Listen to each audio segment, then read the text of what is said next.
sekarang dengan pejabat dulu, apa bedanya? Kalau pejabat dulu itu membuat negara. Tapi kalau pejabat sekarang itu dibuat oleh negara.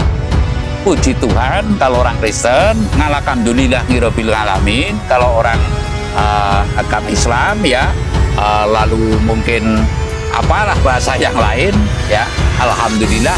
Kalau secara umum saya itu tidak jadi pegawai negeri. Karena apa? Pegawai negeri cawet beda pikiran negara. Yang paling membahayakan, kabeh manungso maune dudu manungso, betul nggak? Betul, Mbah. Betul. Kabeh manungso maune dudu manungso. Nah, lalu kabeh malaikat bukan manusia lagi nih. Malaikat dulunya bukan malaikat. Betul. Iya kan? Betul kan? Betul. Kabeh negara maune dudu negara. Nggih. Kabeh agama maune dudu agama. Betul nggak? Betul. Ya kan? Nah, semua manusia dulunya bukan manusia. Semua hutang dulunya bukan hutang. Ngitung paweling kaki Sabtu palon pamono swantara. Tapi ulo salam mulya atur bagya wis muga nusantara. Salam mulia, Mbah. Rahayu. Rahayu.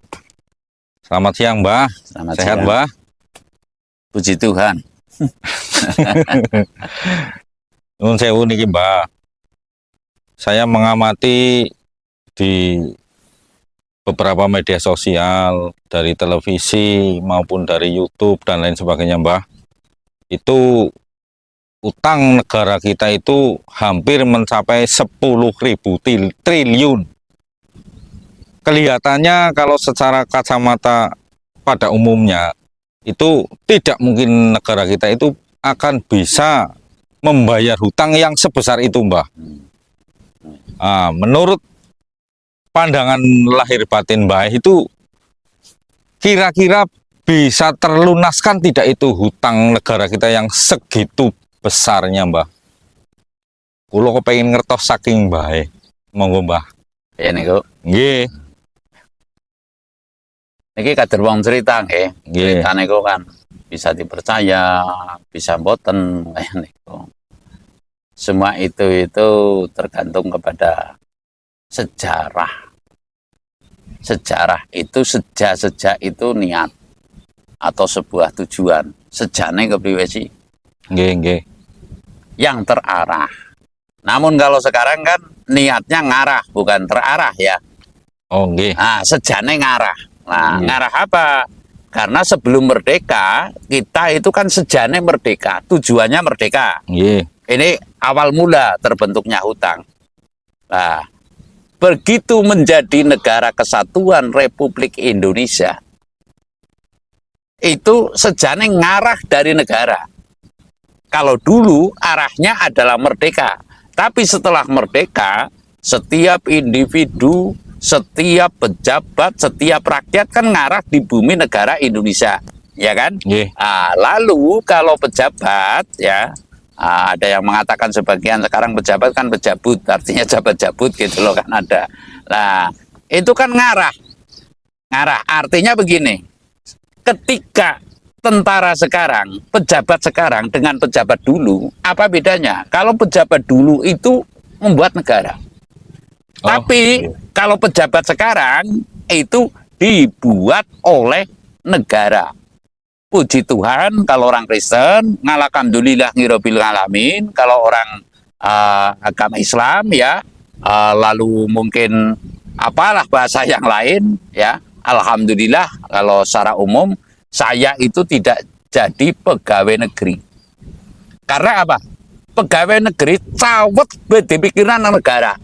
Ya kan? Ini kritik membangun jiwa jiwa patriotis ya, jiwa ya patriotis, kemerdekaan gitu, perjuangan itu saya kobarkan kembali agar kita itu membangkitkan bangsa ini tidak ngarah, tapi membuat arah yang jelas negara ini.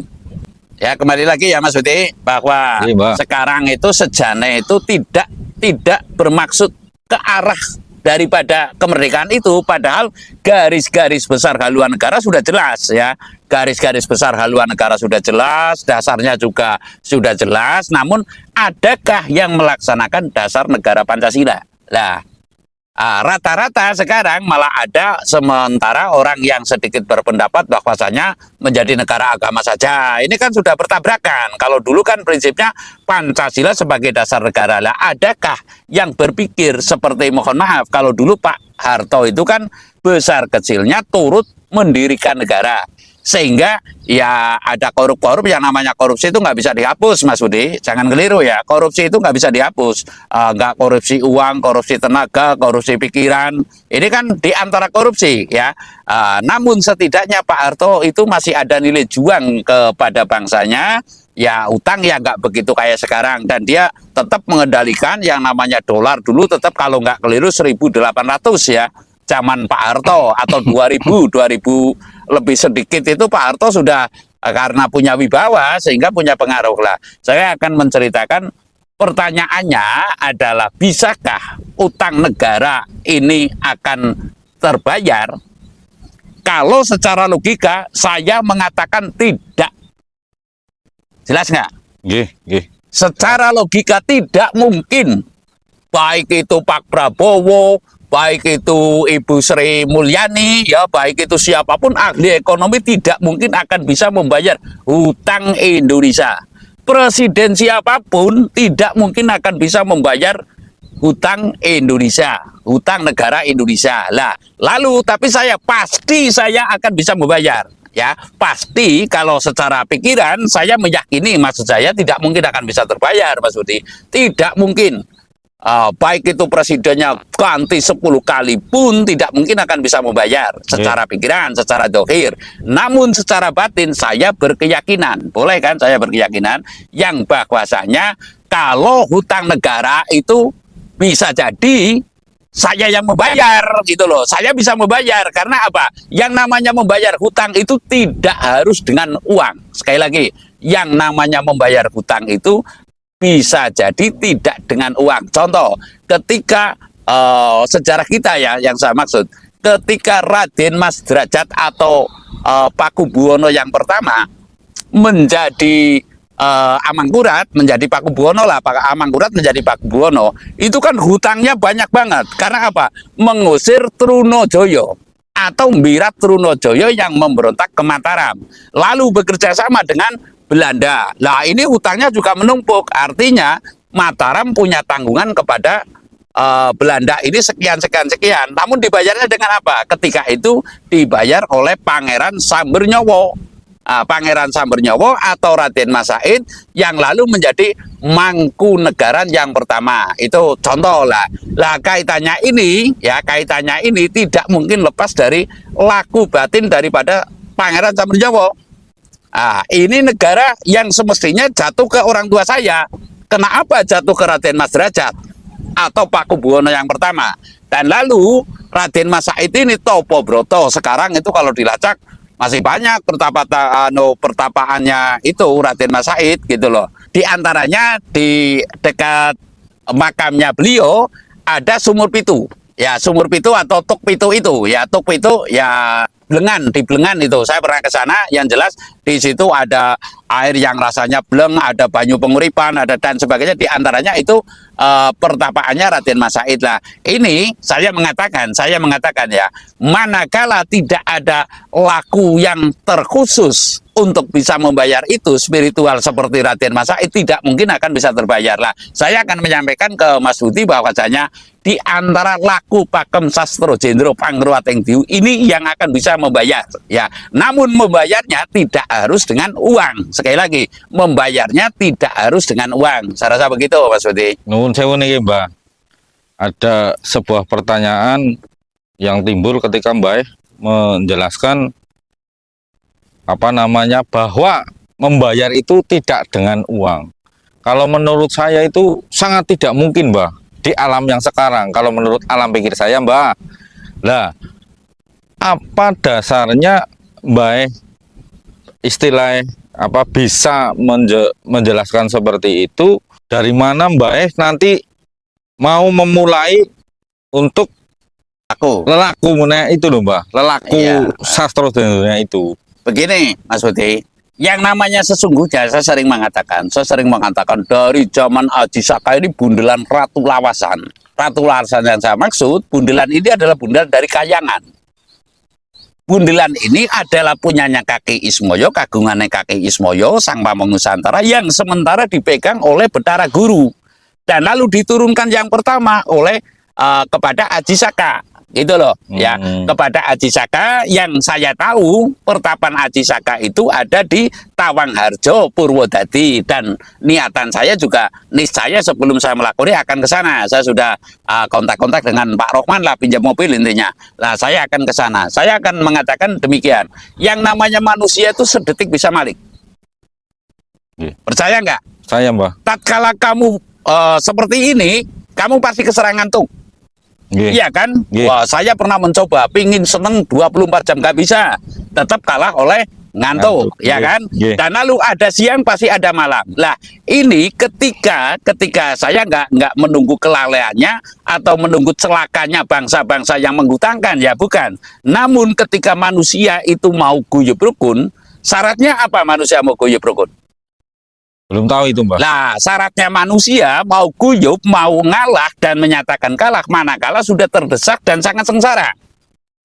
Ini pokok ya, sudah merasa kalah dan masih pula biasanya kalau hanya merasa kalah itu masih akal-akal karena masih sehat.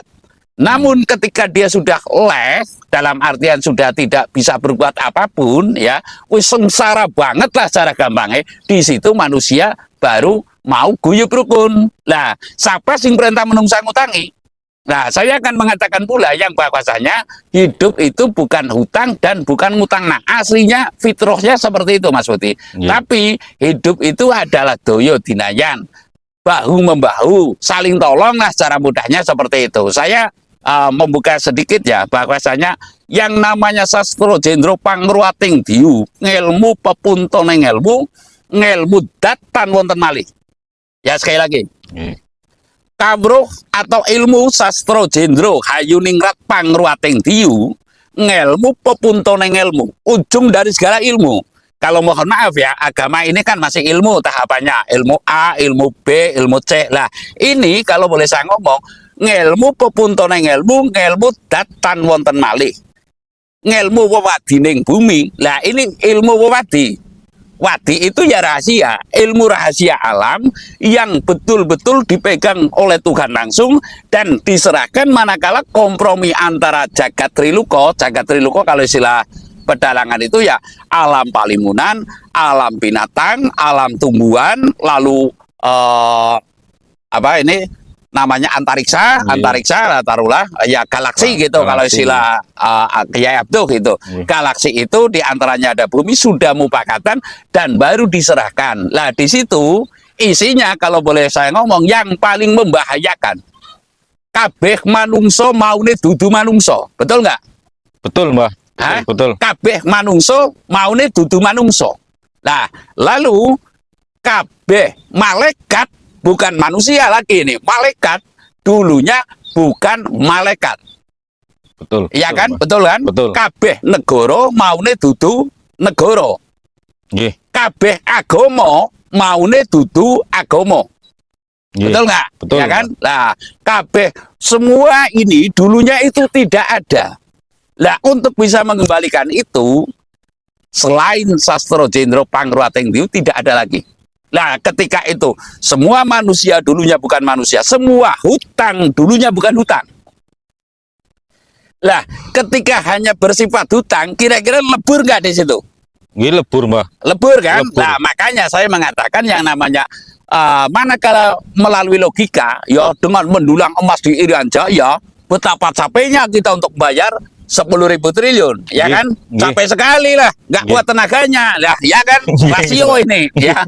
Nah, ketika akan mengandalkan pikiran bisnis, memelihara bebek, memelihara sapi, juga mungkin nggak nyampe 10.000 triliun. Dah bayarnya itu ya dengan kabeh manungso mau dudu manungso lebur balik ke marang asale kabeh hutang dulunya bukan hutang lah, akan kembali kepada asalnya. Nah ini adalah kunci. Jadi Bedaing Suroso Sastro Jendro Pangruwating Diu itu adalah sangat penting. Lah nanti wong ngantuk entuk ketuk karena saking banyaknya yang meninggal dunia dan lalu harta itu yang ditinggalkan menjadi milik yang masih hidup saja. Bahkan saya pernah mendengar dari guru saya bahwasanya besok ing tembe wong ngantuk entuk getuk ya.